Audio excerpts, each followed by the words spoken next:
So hello and welcome back to the Unforced Error. We're here to check in with the US Open. We are at the quarter-final stage already, so the first four rounds have been completed on the men's and the women's side as of last night. And we've got the first two quarter-finals on the women's and the men's side coming up to Stephen. So let's do a quick recap of yesterday and we'll look ahead to the games tonight. So the first big shock yesterday, well, not a huge shock, but a shock nonetheless. Madison Keys beat her American counterpart, Jessica Pegula, and she played with great concentration and intensity and better quite comprehensively in the end. Pegula, the game went away from her very quickly. It was a quick first set, I think it was just over half an hour, and Madison Keys was picking her spots and held the same concentration throughout the game. And during the second set, Pegula was getting more increasingly visibly frustrated, and that kind of encouraged Madison Keys, who is a great player. It's probably made a few finals a couple of years ago, but probably has fallen out of form the last 2 years then, but seems to be back to her very best and using all of her physicality to gain advantage there. So yeah, feeling very confident. A good listen at the press conference as well. Very kind of laid back, but very businesslike, very professional. The next game then, Von Drusova beat 21-year-old American Stearns. Stearns is a super future, a great serve on her, a nice forehand, and just a kind of fire in the belly, a very determined woman, just has a walk about her, has a step about her, and played really well. Von Drusova possibly a bit hurt. There's a lot of talk as to how hurt she actually is, and because she doesn't give away much, but sometimes holding her right shoulder a bit, and does seem not exactly 100%, but playing well nonetheless once she gets into it.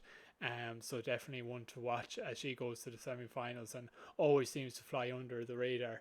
Zheng, the number 23 seed, the young Chinese player, beat On Zuber, who, as we mentioned, was kind of struggling throughout the tournament with sickness and so on. So she did very well to get this far. But Zheng is a great up and coming player and has a very powerful forehand.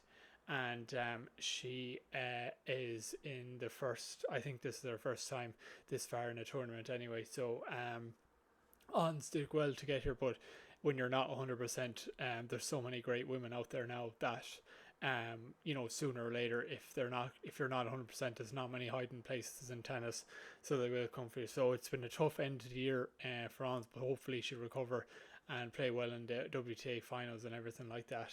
Sabalenka in the night session then played the first time as a world number one, and she beat Daria Kasatkina. Kasatkina was kind of bullied off the court. It was two straightforward sets, but at the same time she played very well. She was very patient, and Sabalenka was just using sheer power against her. But Sabalenka still went for the lines, even though she probably didn't have to as much. But there was a lot of talk of how Sabalenka handles the new label of world number one now. It kind of broke to her kind of as Swiatek lost, so she probably wouldn't have anticipated it maybe at all. And if at all, probably not this early and in this way. And she did talk about the little bit of disappointment that she would rather the kind of feeling to beat Iga possibly in the final and to take it off her. She kind of didn't want it that way, but it's a lot for her to process, a lot for her to take in, and she played very, very, very well. Few iffy serves here and there, but there always is. But by no means, Coco Gauff's still probably the favourite to win this, but Sabalenka seems to have handled that transition very well. So last night would have been tough, mentally or whatever. And again, she dismantled a great player. Kasatkina's 14th in the world now, and has had her spell inside the top 10 not so long ago as well. So the two games today, Coco versus Yelena Ostapenko, should be an absolute box office match. Two kind of hard hitters. Well, Coco's backhand anyway included in that. Ostapenko's not afraid of everyone, as we know, of anyone, as we know. And after beating Iga, it's always tough though. A lot of sports you see people knocking out the past champion, and then it's hard to follow up because you're kind of in bonus territory in some ways, and I suppose it can take a lot out of you.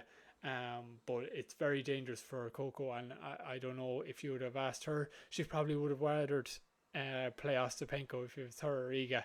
But then again, you don't know because she beat Iga a few weeks ago as well. So her confidence is high nonetheless. And so it should be a great game. And then the night session, we've got Mukova versus Kristea, which, all these quarterfinals are kind of interesting for different reasons. This is a great matchup. This will be a chess match, and it'll be, two women with very high tennis IQ, and tactically it's going to be fascinating. So I think this is going to be a really interesting match, even though it's probably not going to be the typical hard hitting that you'd associate with many of the women these days. But they've both got great all-round games, lots of experience now on both sides, both very mentally strong. So you could very easily see that go 3 sets, and would be another great reason to stay up tonight. Then to the men's side, not much to talk about in terms of Alcaraz. He beat Arnaldi under 2 hours, but I think for Djokovic and Alcaraz, it only gets interesting at the quarterfinal stage, and that's no disrespect to the people that they face up until now, but there is that bit of class and divide over most people. But the matchups certainly get interesting now, and it's always interesting when someone's under no pressure and all of a sudden they're under pressure. Sorry about the noise there behind me. Rublev beat Jack Draper in 4 sets. He had his typical, not typical, but he had a really big outburst of emotion in the middle of the second set, I think, and that really helps him. Rublev plays great when he's just on the emotional edge, I suppose. And Jack Draper is a great player, a very, very good serve, big and strong. But Rublev is as tough as they come. And a lot of players talking about the conditions. It looks very, very warm and very humid. So a lot of towels being used, and tough. The longer you're out on court, basically the stamina is tested, win or lose. So Rublev will play his good friend Daniil Medvedev, who beat Alex de Minaur in 4 sets. He took a while to get going, but the last 3 sets were very, very impressive, and those boys know each other well, so that will actually be that'll be a fun watch. But Medvedev nearly into semi-final territory now, so echoes of 2021 already coming. Zverev beat Yannick Sinner in just under 5 hours, so he is very much back in the mix, and back in the search for a Grand Slam title. And this one really cements his kind of place back. We thought he was back a couple of times and wasn't able to follow it up. But Yannick Sinner probably hasn't been on his top form, but he's still an amazing player, and it's a huge confidence booster for Zverev to get through a 5-setter and a long game. And he's going to be very dangerous again. May feel probably didn't expect to go this well, considering the year he's had as well. So the 2 games on tonight, then we've got the night session is Ben Shelton versus Frances Tiafoe, an All-American affair. So this is a very much Hollywood kind of showman type affair. They both crowd pleasers, and both in front of their home crowd, of course. I think this one's going to come down to who wins the important points. I think both players will have spells where they're on top, and there's not a lot to pick between them. Frances Tiafoe probably has that bit more experience on the big stage, but Shelton has already shown that whether he's playing in front of 4 people or 4,000, it really does not matter. He's already embraced so much at the early stages of this tournament, playing on the big courts and producing the big moments. So there's a huge prize at the end of this for both these guys. But as I said, it's not about who wins the most points. I think it'll come down to the important points. And the game we have on this evening, then finally, we've got Novak Djokovic versus Taylor Fritz. This is probably the biggest game of Taylor Fritz's life. He's got an underdog kind of card mentality here. The heat and humidity may trouble Djokovic. That's what I said. Quarterfinals now, things get interesting. It's very much serious from here on out.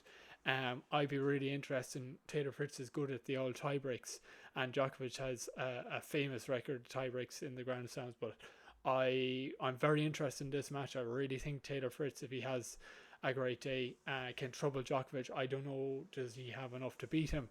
But I certainly think he'll have enough to give him a game. So it's very exciting, and I think well worth a watch. So as I said, all these games interesting in their own ways. It's about matchups. It's about tactics. It's a chess game. So really interesting to see how players deal with the heat and humidity.